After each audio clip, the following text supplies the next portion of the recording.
¿Estáis listos, chicos? Sí, capitán. No os oigo. Sí, capitán. Por si a alguien nunca le ha quedado claro este tema, una de mis sagas favoritas de cine ha sido, y bueno, iba a decir será, pero en realidad no sé muy bien qué van a hacer después de la quinta película, en algún momento sabremos cómo evoluciona todo esto, pero el caso es que una de mis sagas favoritas es ni más ni menos que Piratas del Caribe, esa saga de Disney, digamos, inspirada en cierta medida en algunas novelas de Tim Powers, que además venía con todo el trasfondo de las películas que Disney había hecho sobre piratas en los años 50 y 60, en fin, una cosita que a mí me parece canelita en rama, y aunque a mí personalmente la quinta película me decepcionó muchísimo, porque creo que intentaba jugar como con una especie de factor nostalgia, con un pastiche raro que además no tenía sentido porque en fin ese factor no existía como tal, hasta la cuarta me parecían unas películas estupendas y de hecho siempre he querido dedicarles un vídeo a todo lo que es el contexto histórico de la piratería que se ve perfectamente durante estas cuatro primeras películas y algún toquecillo durante la quinta. Así que si lo que queréis es saber esa relación entre los cerdos salvajes y los piratas del mar Caribe históricos, pues bueno, posiblemente este sea vuestro vídeo.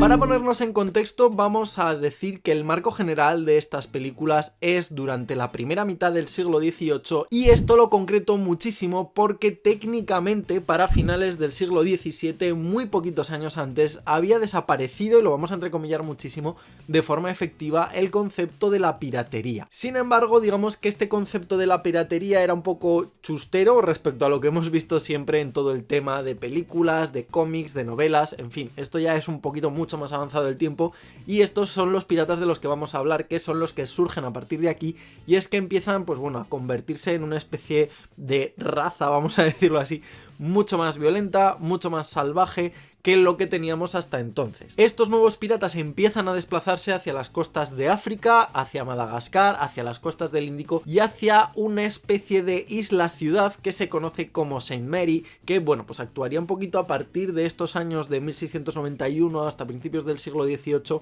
como una especie de ciudad refugio para todos los piratas de los mares. Se concibió como tal por un bucanero llamado Adam Baldrige y como digo, pues bueno, funcionaría un poquito de esta forma hasta el punto en que en torno a 1700 un mercader que acudía por la zona llegó a atisbar allí hasta 1500 personas. 1500 personas más su correspondiente veintena de barcos, más, bueno, pues todo lo que combinaría los temas de comercio, de ganado, en fin, pues ya era un poquito más, digamos, civilización pirata como una especie de reducto, ¿no? Como una especie de Bronx. Sí que es cierto que hay que decir que esto también fue un poco permitido porque en aquel momento, digamos que todo lo que era el conflicto de la Guerra de Sucesión Española, y quedaros con la referencia española porque va a aparecer posteriormente de una forma brutal, pero bueno, como digo, este evento español no afectaba de manera directa, o por lo menos no de la forma en la que se podría pensar, a todo lo que es el desarrollo de la corona británica, que a su vez había ofrecido también en cierta medida una especie de contrato o de salvaguarda a todo lo que son los piratas para trabajar pues de manera oficial para el Estado. Esto que puede parecer una tontería, y aunque no corresponde exactamente al momento histórico en el que suceden Piratas del Caribe, que es bastante posterior y de lo cual ya hablaremos,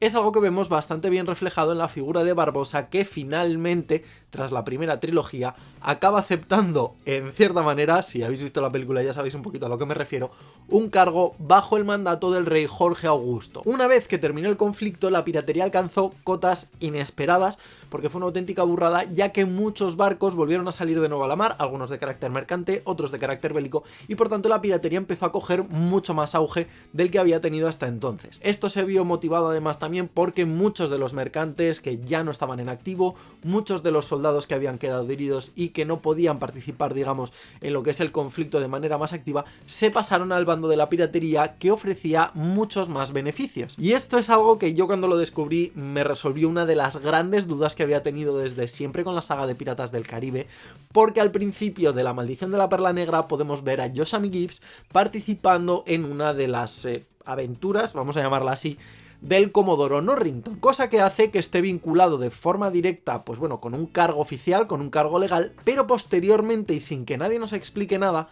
vemos cómo este mismo personaje saluda a Jack Sparrow como un viejo amigo. Esto para mí responde absolutamente a todo. Al final Josh Gibbs es posiblemente la persona de más avanzada edad o una de las más mayores que podemos encontrar en toda la saga, y me habla muy bien de esa transición que sucede entre, bueno, pues cargos de este tipo que no tienen un hueco una vez que ya alcanzan cierta edad o cierto rango y tienen que salir de la escala social. De hecho, si os fijáis en la segunda película, cuando Jack Sparrow y Josh Gibbs intentan conseguir X número de almas para entregarle a Davy Jones, aparece el Comodoro Norrington en unas condiciones deplorables y que evidentemente nos hablan de cómo este tipo de personajes, una vez que son considerados como parias sociales, o en este caso, pues bueno, una especie de paria bélico, decide pasar por completo al otro lado de la barrera y formar parte de una tripulación de piratería. Esto va a crecer de una manera exponencial hasta que en 1718 aparece Woodes Rogers, un gobernador británico en Nueva Providencia, ofrece, aunque no muy bien visto socialmente, una especie de perdón a todos los piratas en activo. Hubo piratas que no aceptaron este perdón y que decidieron desplazarse hacia la zona del Océano Índico, pero aún así, en todo lo que es la zona del Mar Caribe, todavía permanecían entre 1500 y 2000 piratas en activo. A esto habría que sumarle que también se desplazaron hacia la zona oeste de África, liberando algunos pueblos de esclavos, por lo cual, pues bueno, vemos que tampoco es que fueran, digamos, personas con unos ideales muy acordes a algunas cosillas que estaban pasando por aquel entonces, por lo cual, pues bueno, estaban ahí a medio camino entre lo bueno y lo malo, una cosa un poco rara, y entonces lo que hicieron, pues bueno, fue ocupar toda esta zona del norte y centro de América hasta la zona oeste de todo lo que es África, por lo cual, pues bueno, ya vemos también que tenían bastante territorio donde estar actuando. Total que con todo este terreno que estaban ocupando generaron un caos que flipáis a nivel comercial, especialmente con todo el tema de las Indias Orientales, aunque aquí había dos, habría que diferenciarlas. La que estamos viendo en las películas es la que corresponde a la Real Compañía de las Indias Orientales, que es la del Imperio Británico, porque por otro lado tendríamos todo el tema de la Compañía Holandesa de las Indias Orientales, que es otra cosa completamente distinta y que eso ya iría también a temas de comercio con Japón que no vienen al caso. Y evidentemente pues esto hacía que todo lo que eran los pueblos europeos que intentaban comercializar con toda la zona de América, tanto del norte como del sur como del centro,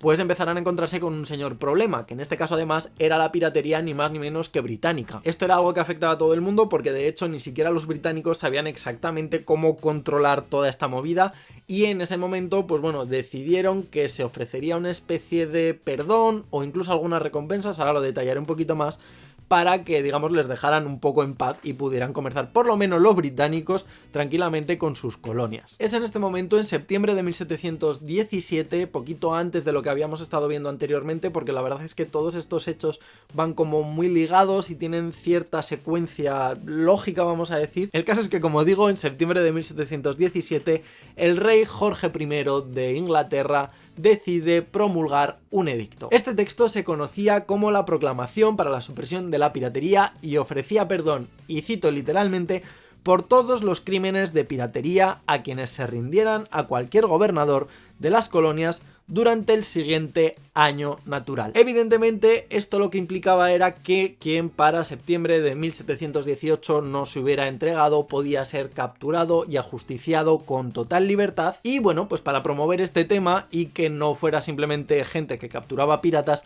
se ofrecían recompensas que iban entre las 20 y las 100 libras de la época. Estamos hablando de que unas 100 libras sería algo así como unos $20.000 actuales. Evidentemente, todo esto dependía de qué rango ocupara cada uno de los piratas dentro de la tripulación general, por lo cual ya os podéis hacer idea más o menos de cómo funcionaba todo este tema, pero ofrecían ni más ni menos que 200 libras para quien capturara al capitán de un navío. Esto puede parecer una chorrada, pero a mí me parece una cosa fascinante, porque en la película de La venganza de Salazar, que por cierto vaya nombre más feo, ya le podían haber dejado el de los hombres muertos no cuentan cuentos, vemos en dos ocasiones como por un lado Henry Turner, hijo de Will Turner, tiene uno de los pósters de buscado de Jack Sparrow en su cuarto o en donde quiera que esté, y además vemos también como el propio Salazar pincha en un momento determinado con la espada y aparece un cartel en el cual vemos ni más ni menos que ofrecen 200 libras por la cabeza de Jack Sparrow. Esto me parece hilar súper fino porque vemos por fin cómo realmente Jack Sparrow, alguien que se autoproclama capitán de un navío, concretamente de la Perla Negra, es declarado de manera legal y oficial por el Estado como capitán pirata. Es que esto es una fantasía.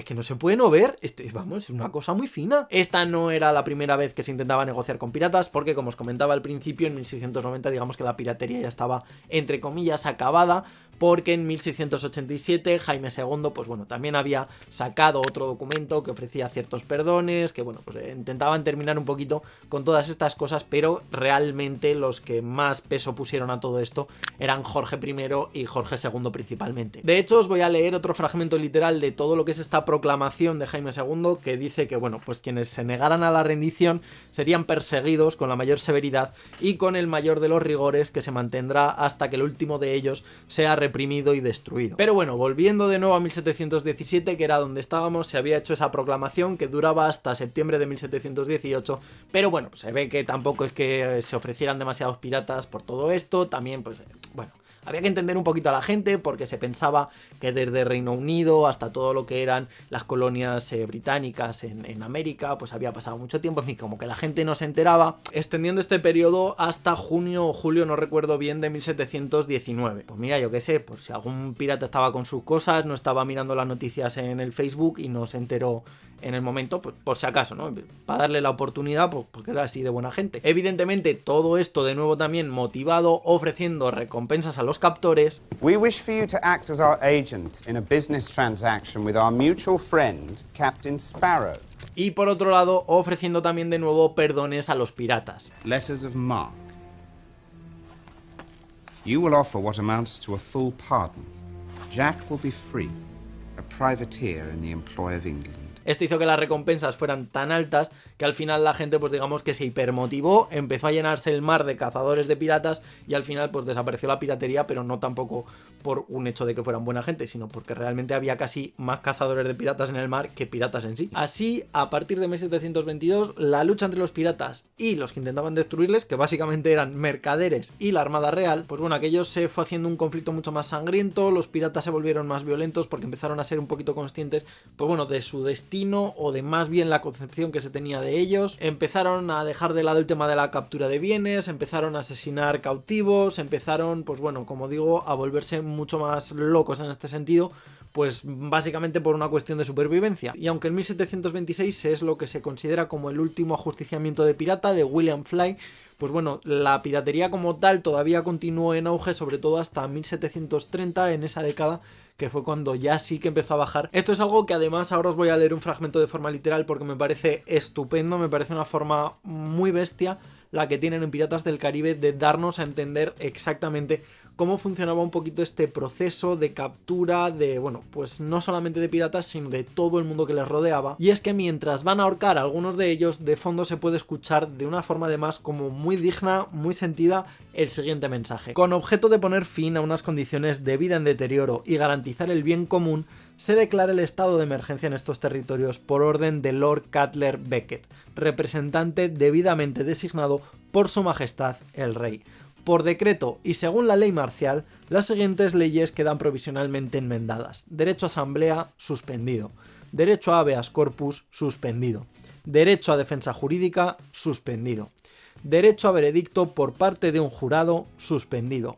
Por decreto, toda persona declarada culpable de piratería, de ayudar a una persona condenada por piratería o de relacionarse con una persona condenada por piratería, será sentenciada a colgar del cuello hasta morir. Y esto, aunque suene muy creepy, era la realidad del momento, era una forma de ajusticiar a aquellos que evidentemente iban contra el Estado en muchos sentidos. Cosa que además, pues bueno, de forma un poquito extraña, hacía que el ajusticiamiento de uno de estos piratas pues fuera casi una especie de motivo festivo, que es algo que también vemos en las películas de Piratas del Caribe. Y aunque la piratería como tal, pues bueno, digamos que vamos a dejarla aquí porque como digo, ya entonces empieza a ir un poquito en declive, aunque luego tocaremos un puntito que todavía os tengo prometido, es en 1731, a partir de esta década, cuando vemos otra de las grandes referencias, otra de las grandes luchas que ha habido a lo largo de toda la saga de Piratas del Caribe y concretamente en la cuarta entrega. La zona del Caribe, evidentemente en aquellos años, estaba compuesta por diversas colonias españolas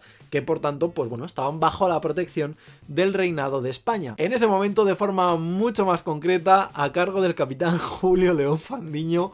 y me río porque es que este señor es un personaje. Julio León Fandiño estaba por allí tranquilamente cuando de repente vio cómo se acercaba un barco británico. Este buque iba comandado por el capitán Robert Jenkins, que aunque bueno, pues no era un pirata como tal, digamos que se consideró una especie de intrusión, por lo cual Fandiño lo que hizo fue capturarlo y en vez de ajusticiarlo mediante la horca, que hubiera sido lo lógico en aquellos momentos por piratería, lo que hizo fue limitarse a cortarle una oreja a Jenkins, dársela en una cajita al propio Jenkins y mandarlo de vuelta para su casa con orden de aviso para el rey Jorge II, o Jorge Augusto, que es del que hemos estado hablando antes. Faces familiar. Have I threatened you before? You were in the presence of George Augustus, Duke of Brunswick-Lundberg, Arch-Treasurer and Prince-Elector of the Holy Roman Empire, King of Great Britain and Ireland, and of you.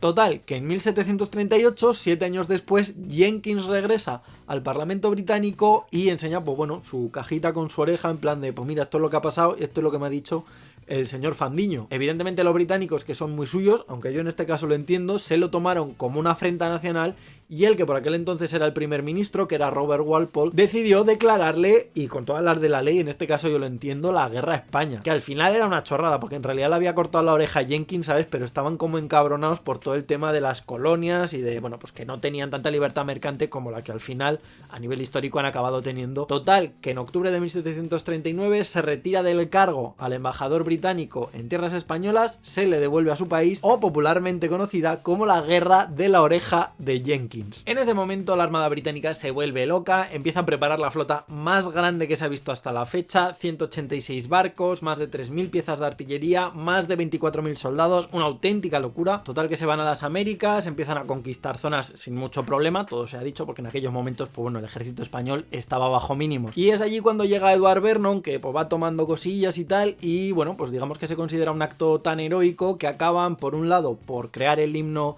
conmemorativo, el himno británico como tal, y por otro lado empiezan a acuñar monedas en las cuales se ve como Edward Vernon recibe una espada de manos de, y me río con lo de las manos porque me parece muy absurdo y ahora os lo contaré, de manos de Blas de Lezo. Se acuña esta moneda con, bueno, pues esta conmemoración de la toma de Cartagena de Indias, que os intentaré dejar por aquí la moneda, donde veis a Edward Vernon y a Blas de Lezo, pero es que Blas de Lezo era tuerto, cojo y manco, o sea, en fin, la imagen es un poco sui generis. Hasta aquí todo parecía ir que te cagas, pero spoiler y plot twist, 2 puntos, no. En abril de 1741 intentan tomar el fuerte de San Felipe y Blas de Lezo, el cojo, manco y tuerto,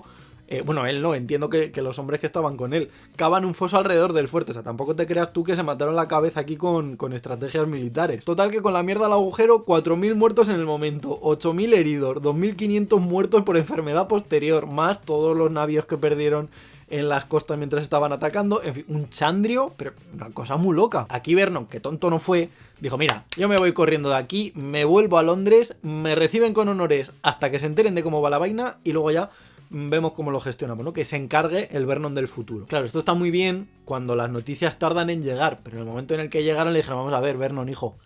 aquí has montado un Cristo de la leche, lo echaron evidentemente de la Armada Real y en ese momento además tanto el rey como el parlamento acordaron que no se iba a publicar absolutamente ninguna, pero ninguna noticia de semejante evento, pues bueno, tan deprimente para lo que era la gestión política y militar de Reino Unido en aquellas fechas. Que ahora igual os estáis preguntando qué tiene que ver esto con Piratas del Caribe. Pues claro, evidentemente, teniendo en cuenta este enfrentamiento y esta cosa tan rara que había sucedido entre los españoles y los británicos, esto viene explicado que te cagas por el cabreo Moore, este que se pilla en un momento determinado en la cuarta película, el amigo Jorge II. I will not have some melancholy Spanish monarch, a Catholic, gain eternal life. Además no se va a quedar solamente con esto, sino que ya sabéis también que la cuarta película está coprotagonizada en cierta medida por la corona española, que en aquel momento estaba representada por Fernando VI, y que además a todo esto había que sumarle que había, pues bueno, cierta mentalidad cristiana que estaba en contraposición a todo lo que era el protestantismo, que ya estaba mucho más imperante en Reino Unido, y que para mí queda súper bien reflejado en, bueno, pues un pequeño fragmento una vez que llegan a esa fuente de la eterna juventud. Only God can grant eternal life, not this pagan water. Yo sinceramente, motivos como este son los que me hacen no entender a la gente que dicen que esta saga está mal hecha y que no tiene ningún tipo de sentido. O sea, es que para mí encaja todo pero de una forma brutal. Y ahora es cuando vamos a retomar, aunque sea de forma anecdótica, eso que os comentaba al principio de la relación entre los cerdos salvajes y todo lo que es el mundo de la piratería, que a mí me hizo mucha gracia cuando lo descubrí, porque entonces entendí 4 cosas sueltas. Una de ellas, evidentemente, es esa primera aparición de Gibbs, en la cual pues vemos cómo él está durmiendo entre cerdos, aunque no respondía tanto a por qué de repente se encontraba un cerdo salvaje en la cuarta película. Y es que claro, hay que tener en cuenta que durante 150 o 200 años toda la costa este de todo lo que es América como continente de norte a sur pertenecía en gran medida a territorios españoles. Claro, esto hacía que todo lo que era la corona francesa y la corona británica pues tuvieran un poco como revenidos, porque ellos lo que querían era entrar allí y poder, pues bueno, mercadear, poder intercambiar y poder generar sus propias colonias, extender su territorio, pues bueno, lo típico de los imperios del siglo XVII y XVIII. XVII, XVIII y del que os dé la gana en realidad. Claro, lo que hacían era ir alentando a las poquitas poblaciones que tenían en todos estos territorios a lo largo del continente americano. Y ahora estaréis diciendo, Victorian, ¿qué me estás contando? Que yo lo que quiero es saber qué pintan los cerdos en las películas de piratas del Caribe. Claro, hay que tener en cuenta que los primeros piratas como tal fueron mercaderes franceses que se habían instalado en la isla conocida como la Española. Al no tener el dominio del territorio, lo que hacían era asentarse en la costa y empezar a recoger parte del ganado que iba dejando atrás pues la población española según iban avanzando hacia las zonas de costa. ¿Qué hacían con esto? Pues toda la carne de estos ganados que podían sacar, había una parte que se la quedaban para consumo y otra parte que utilizaban para ir vendiendo y evidentemente así conseguir recursos para pues barcos mercantes, barcos de paso, barcos pues navíos de la armada, en fin, un poquito de todo, básicamente para comerciar. Esto a los españoles en ese momento se ve que les tocó bastante las narices y lo que hacían era pues bueno, dar caza a estos cazadores furtivos, vamos a llamarlos así, para que no se quedaran con algo que yo tampoco entiendo mucho el sentido porque se supone que habían dejado atrás. En fin, evidentemente cuando esto sucedía en la costa, pues bueno, se iban a otros territorios, se iban a otras islas y ya está, pero cuando sucedía en la Española tenían que abandonar la isla y buscarse otro refugio. Y aquí es donde ya terminamos de rizar el rizo, porque ni más ni menos que el primer asentamiento que se hizo con todo esto fue la isla de Tortuga. Para quien haya visto las películas, evidentemente ya sabe cuál es la isla de Tortuga, es uno de los enclaves pirata por excelencia que aparece representado en esta saga cinematográfica, y aquí es donde ya se cierra todo de una forma maravillosa. Si ya sabía yo que me tenía que poner a hacer este vídeo. Os lo puedo asegurar, me he quedado más a gusto que un arbusto, o sea, he contado lo que tenía que contar y estoy súper contento con todo lo que he dicho. Evidentemente, si compartís, si dejáis un like, si comentáis, todo se agradece, porque la verdad es que, no sé, estoy como muy contento, aunque haya bajado mucho el ritmo con los vídeos del canal, pero estoy como súper a gusto con lo que estoy haciendo y sinceramente me gustaría saber si lo estáis disfrutando tanto como yo. Creo que no me queda mucho más que decir, así que cualquier cosita por aquí debajo en la caja de comentarios, y como siempre también os dejaré por aquí debajo en la caja de información y supongo que también en el primer comentario todo el tema de redes sociales, por si os apetece seguir charlando por Facebook, por Twitter, por Instagram o por donde sea. Y como siempre, si pincháis en este botón de aquí os podéis suscribir directamente al canal, que es totalmente gratis, y si no podéis pinchar en este recuadro de aquí, yo os llevaré un vídeo totalmente aleatorio que posiblemente todavía no hayáis visto. Esto ha sido todo por hoy y como no me queda mucho más que decir, me despido y hasta la próxima.